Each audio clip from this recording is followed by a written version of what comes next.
We've come to Brans Hatch today for the launch of Driving Dynamics. It's a brand new driving course, but it's aimed not at driving out there on the racetrack, but at driving out there on the road in real life.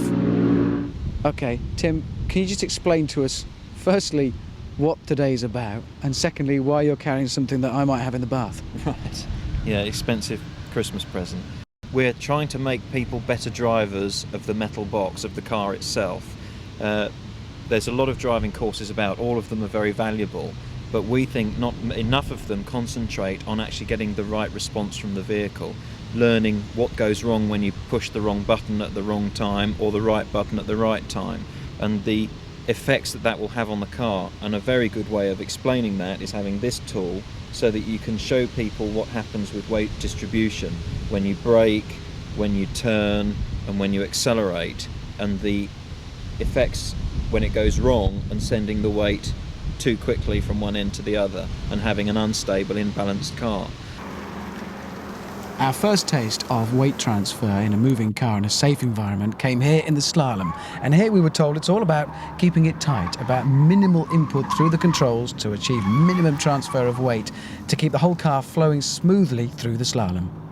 Next it's onto the understeer course, and here we have two corners, two curves, one tightening and one a constant radius. The idea here is, well, it's easy really, put the car into it at an ever-increasing speed. Each time you go around, faster and faster until you induce deliberate understeer. Then, all you've got to do is correct it. Wind off some of the lock to achieve increased grip and lift off the throttles just a little, and it should come back into line. Oh God, I'm gonna die!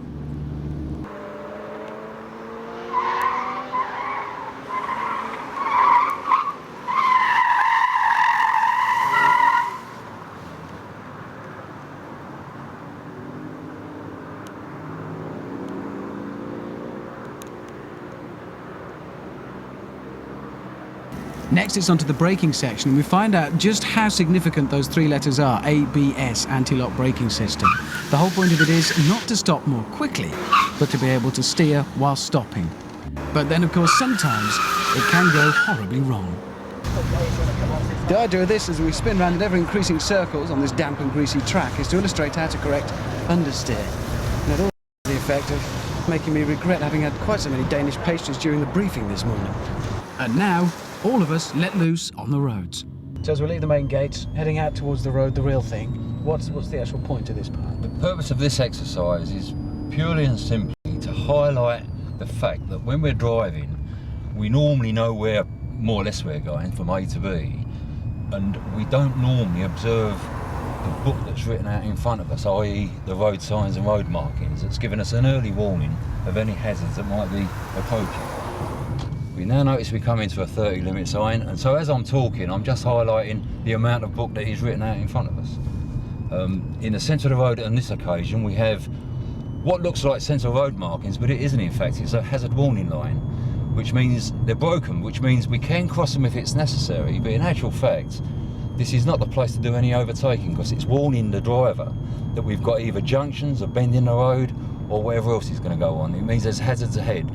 And here we've got a slow written in the road, and on the left we've got a marker ball telling us the edge of the road, and off we go. So that's the book I refer to.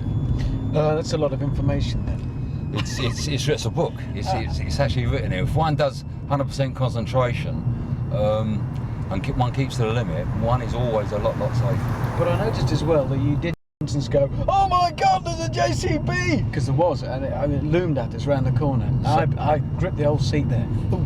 Well, you don't do that. My position in the road was of such that I just felt that he was in his correct position, I was in my correct position, and there was no danger. So we're talking about staying cool and calm. It's staying cool and calm, yeah. It's attitude. Yeah, it comes back to your attitude. Attitude being that the major cause of road accidents is attitude, and I would say that the biggest thing you can do to get your right attitude is always leave 5 minutes early. Reg, that was it. Around the highways and byways. Well, Richard, I've got to say that right from the start, when you sat in the car, you seem to be in control of it. So by and large, I felt very safe sitting here.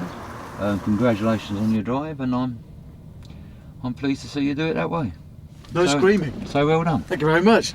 Cheers, Reg. It's a relief. That's it for my day of driving dynamics, and it's taught me a lot, and that's a good point, because next time you're looking at a motoring survey and there's the little boxes that say tick this box to say how good you think you are as a driver, we nearly always rate ourselves as fantastic. We tick the box that says best, 10 out of 10, but most of the time actually we're not.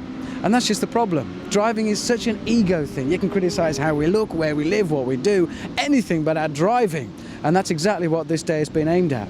And in fact, if you think you don't need today, then it's you who does need a day like today.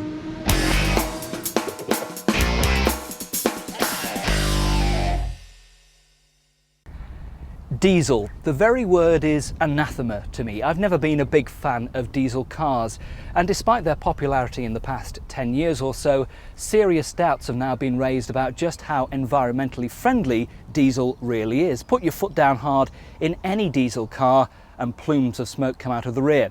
But some people actually like diesels for their ease of maintenance and, in some instances, excellent fuel economy.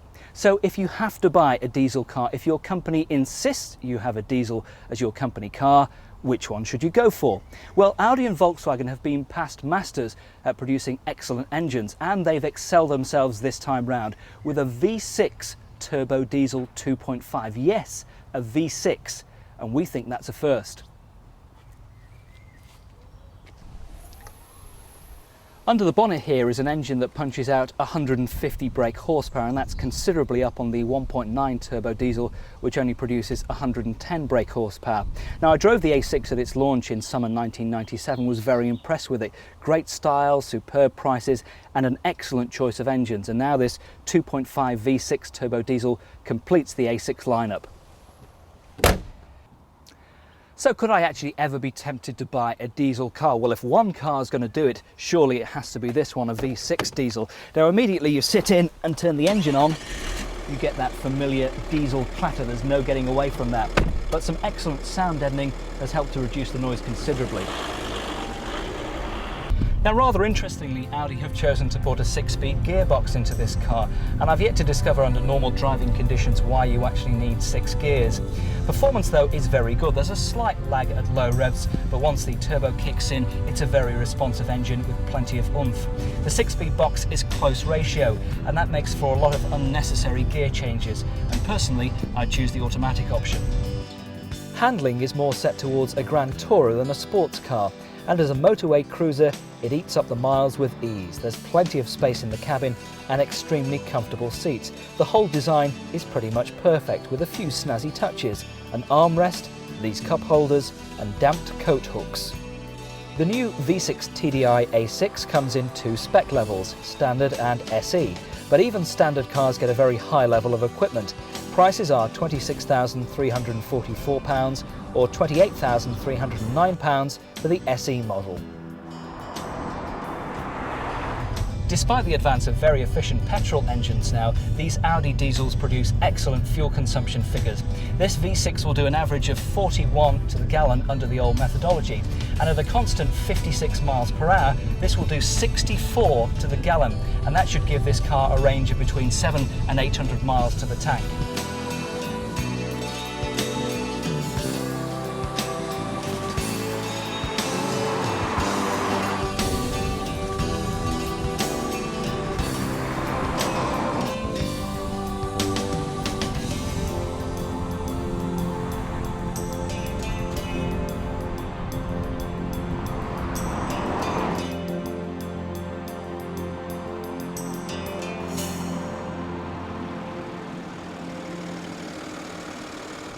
Now, one great extra on this car is the acoustic parking system. What is an acoustic parking system, you ask? Well, by a series of sensors along the rear bumper, it determines how close you are to an obstacle behind you. Now, for instance, there's a car parked fairly close behind me. I'm going to reverse right up to the back of it. So I engage reverse, which beeps at me to tell me it's working, and gently start to reverse towards it. It will start to beep, there it goes. The faster it beeps, the closer you're getting to the car behind you, until you get one long beep, and that's as far as you go.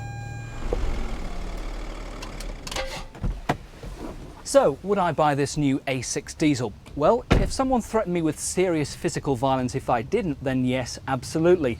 There's no doubt it's smoother, more refined than the 4-cylinder versions. And as you already know, I'm a big fan of the A6 anyway. But if you have to buy a diesel car, you won't be disappointed in this. But why not try out the petrol versions first? They're smooth and they offer excellent fuel economy. Diesels have lost a bit of their shine.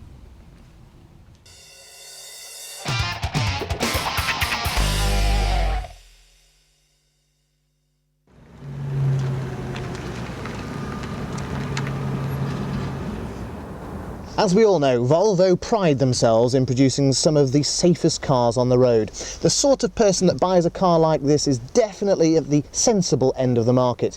In fact, I once followed a Volvo in Sweden down a wide open country lane, and when I passed it going about 30 miles an hour, both the driver and the passenger were wearing crash helmets inside the car.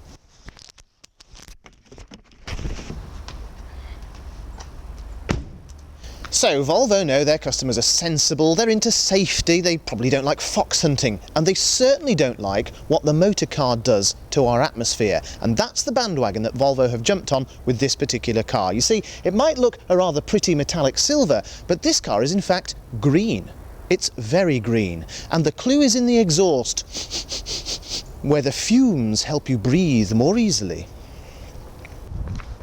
Yes, this is the Volvo S70 Bifuel. Not only does it run off unleaded petrol, it can also be powered by the corpses of ancient marine animals, or natural gas to you and me, because inside the boot, behind the back shelf of the car, is one large yellow cylinder.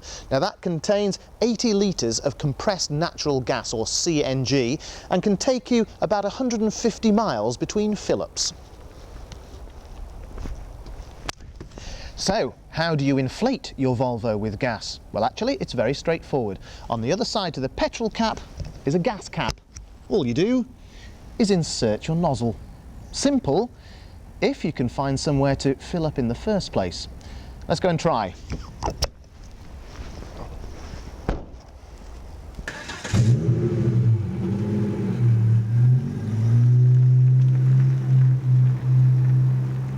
Right now we're trundling along the old-fashioned way, pumping out petrol exhaust in a built-up area. Now this is exactly the sort of environment that Volvo say we should come clean and go green. And in this car you can at the flick of a switch, because the engine immediately then starts burning natural gas. Here we go.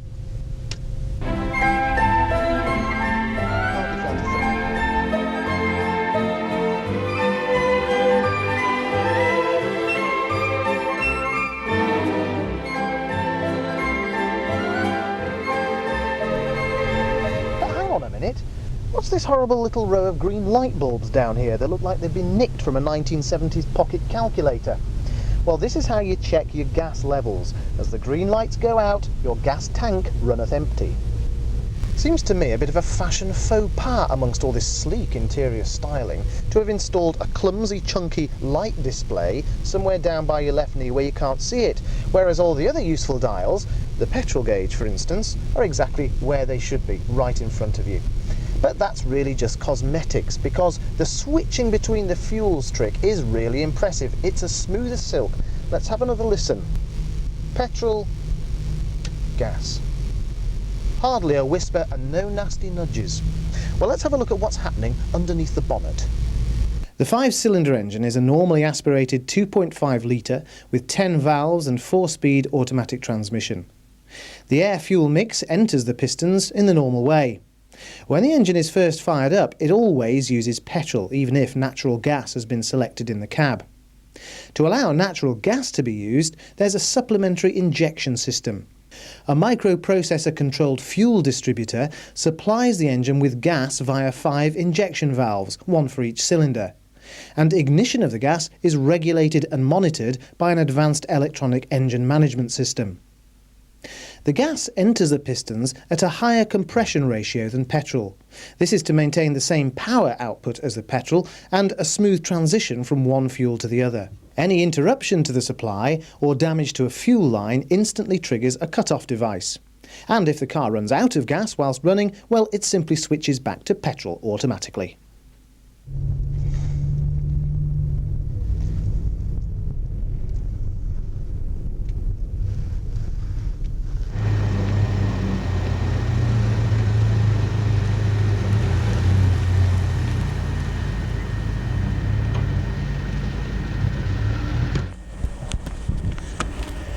You see, at the moment, there are only 12 places in the country where you can gas up quickly. And if you happen to live in Scotland, Northern Ireland or Wales, forget it. There aren't any. Perhaps they're frightened of leaks in Wales. So once you have found the gas station, how do you go about filling up? Well, you'll have already set up an account with British Gas. There's no cash needed here, no credit cards. It's billed directly to your home. And they'll have issued you with one of these. It's called a kiss key, because that's what it does. You lift this flap and kiss the key onto the other end. Gives me a green light and it says, please fuel at pump 2. The rest of the process is just like being at a normal petrol station.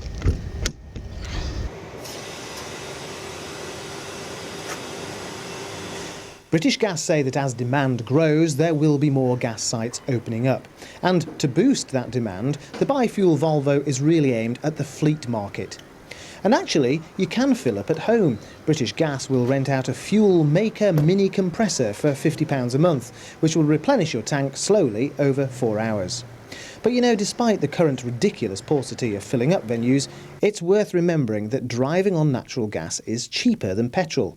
It's 42.8 pence per litre, as opposed to anything from 60 to 70p for unleaded. And Volvo clearly feel that they're offering guilt-free driving with this system. According to their statistics, our atmosphere will positively thank us for belching out 25% less carbon dioxide, 60% less carbon monoxide, 85% less nitrous oxides and a whopping 94% fewer hydrocarbons than unleaded petrol. Volvo's commitment to the environment and to telling us about it is real enough.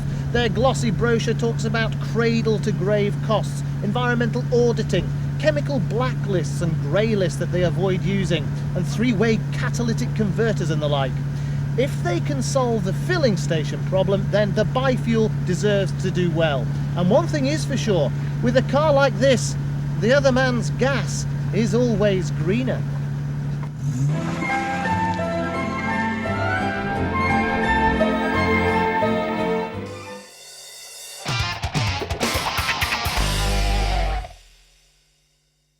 Twilight's last gleaming, and the DeLoreans come out to play in Southern California.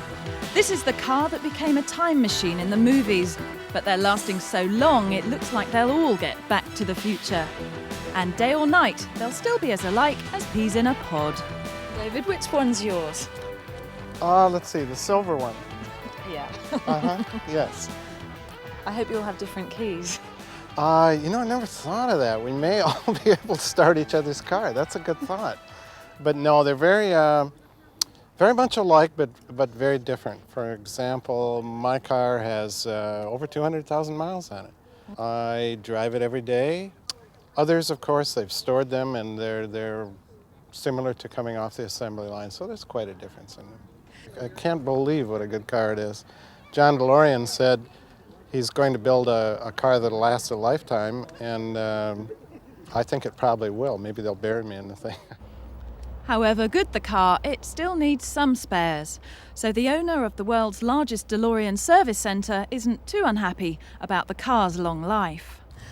These cars look in very good condition, and I hear they're durable, but how durable is durable? Well, actually, we have many cars with us here today with over 100,000 miles on them.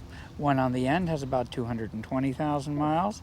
The one next to us here has about 165, 170,000, and some in between there and a bit below.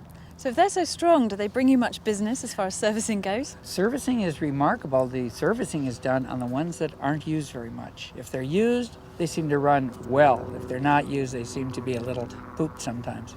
What about replacement panels? Because this brushed steel is quite unique, isn't it? It's unique, but there are plenty of panels available if necessary. But most of the time, they don't have to be replaced. Okay, you're selling me gradually. How much would a DeLorean, I mean, do people sell them ever? Are they hard to pick up? They do. But actually, a good DeLorean in good condition today, a nice one, runs about what they sold for 10, 12 years ago, $22,500 to $27,500. In about 5 years, we see them approaching $45,000 to $50,000, and in 7 to 10 years, $75,000 to $100,000. So you're hanging on to yours, I guess? Absolutely. The DeLorean Owners Association is an impressively well-organised group whose members share more than a car in common. In the years that we've had the association, which is going on 11 years now, and as membership director, I've come to know a lot of the people who have bought the car, and they say what their occupations are. And we always find that there's some common denominator with these people, and I boiled it down years ago that we call them risk takers. They either like to fly airplanes, ride motorcycles, scuba dive, hang glide, parachute, and some of them even jump in bungee cords. Past 11 years, our membership has grown from 7 people in Los Angeles to 4,400 people around the world. But they all share this one thing: they're not afraid to take a risk, and they enjoy this automobile. Wow. And when you sit in here and close these doors up, it's quite a bit like having a airplane around you. You don't have the wings, but it'll fly. Well, you nearly have the wings. Well, we do when the doors are up, and we parade with the doors up. Oh, wonderful. When we do our parades, and we're invited to parades all over the states for various events. And when we're driving in a very low speed mode with the doors up, the crowd loves it. The Back to the Future movie has just immortalized this car. Every young lad in the world knows what a DeLorean is. And when you're driving down the freeway and you sense somebody's on your blind side, and you turn around, you look, and sure enough, here's somebody going down the freeway at 70 miles an hour, and somebody in the back's shooting pictures of the car. The DeLorean is well loved.